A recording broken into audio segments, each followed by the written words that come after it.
वित्त मंत्री निर्मला सीतारमण ने बजट में उन राज्यों के लिए खजाना खोला जहां हाल ही में चुनाव होने वाले हैं। बजट में वित्त मंत्री ने तमिलनाडु, केरल, पश्चिम बंगाल और असम में राष्ट्रीय राजमार्गों को बढ़ावा देने के लिए विशेष प्रावधान किए।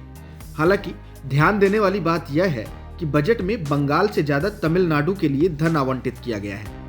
सीतारमण ने सोमवार को संसद में बजट पेश करते हुए कहा कि इन सभी राज्यों में ढांचागत विकास को महत्व दिया जा रहा है, इसलिए वहां राष्ट्रीय राजमार्गों के विकास के लिए विशेष योजना बनाई गई है। उन्होंने कहा कि पश्चिम बंगाल के लिए 25,000 करोड़ रुपए की लागत से 675 किलोमीटर लंबे राष्ट्रीय राजमार्ग का निर्माण किया जाएगा। इसके तहत बंगाल की पुरानी सड़कों की भी मरम्मत की जाएगी। खासतौर पर कोलकाता और सिलीगुड़ी के बीच की सड़क में सुधार किया जाएगा। वित्त मंत्री ने बताया, असम में अगले 3 साल के दौरान 1300 किलोमीटर लंबे राष्ट्रीय राजमार्ग बनाए जाएंगे। इसमें 34,000 करोड़ रुपए खर्च किए जाएंगे। बता दें कि बंगाल और असम में इसी साल विधानसभा के चुनाव होने वाले हैं। केरल में राष्ट्रीय राजमार्गों के विकास के लिए 65,000 करोड़ रुपए के निवेश से 1100 किलोमीटर राष्ट्रीय राजमार्ग का निर्माण किया जाएगा। इसी तरह से तमिलनाडु में 1.03 लाख करोड़ रुपए की लागत से 3,500 किलोमीटर के राष्ट्रीय राजमार्ग का निर्माण किया जाएगा। निर्मला सीतारमण ने पश्चिम बंगाल को भी खास सौगात से नवाजा है।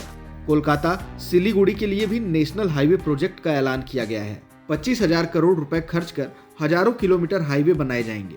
इसमें कोलकाता सिलीगुड़ी रोड की मरम्मत भी शामिल है। वित्त मंत्री ने असम में अगले 3 साल में हाईवे और इकोनॉमिक कॉरिडोर का ऐलान किया है। वहीं सीतारमण की ओर से बजट भाषण में बताया गया कि देश में 7 टेक्सटाइल पार्क बनाए जाएंगे ताकि इस क्षेत्र में भारत एक्सपोर्ट करने वाला देश बने। ये पार्क 3 साल में तैयार किए जाएंगे। वित्त मंत्री की ओर से डेवलपमेंट फाइनेंशियल इंस्टीट्यूट यानी DFI बनाने का ऐलान किया गया, जिसमें 3 साल के भीतर 5 लाख करोड़ रुपए का प्रोजेक्ट होगा। टेक्सटाइल की सौगात का गुजरात और महाराष्ट्र के बाद सबसे बड़ा फायदा तमिलनाडु जैसे राज्य को होगा। तमिलनाडु तेजी से इस क्षेत्र में उभरा है और गारमेंट्स उद्योग के क्षेत्र में अपनी पहचान बनाई है। बता दें कि पश्चिम बंगाल, असम, तमिलनाडु, केरल और पुडुचेरी में विधानसभा चुनाव की राजनीतिक सरगर्मियां तेज हो गई हैं।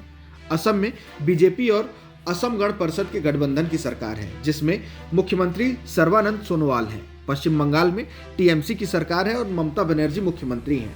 केरल में लेफ्ट डेमोक्रेटिक फ्रंट की सरकार है, यानी भाकपा और माकपा के साथ अन्य लेफ्ट पार्टियों का गठबंधन है और मुख्यमंत्री पिनराई विजयन है।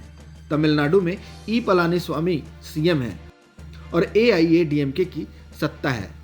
कांग्रेस के पास सिर्फ केंद्र शासित प्रदेश पुडुचेरी है, जहां V नारायणसामी CM है। फिलहाल इस वीडियो में इतना ही। अगर कोई सवाल और सुझाव है तो हमें कमेंट बॉक्स में जरूर बताएं।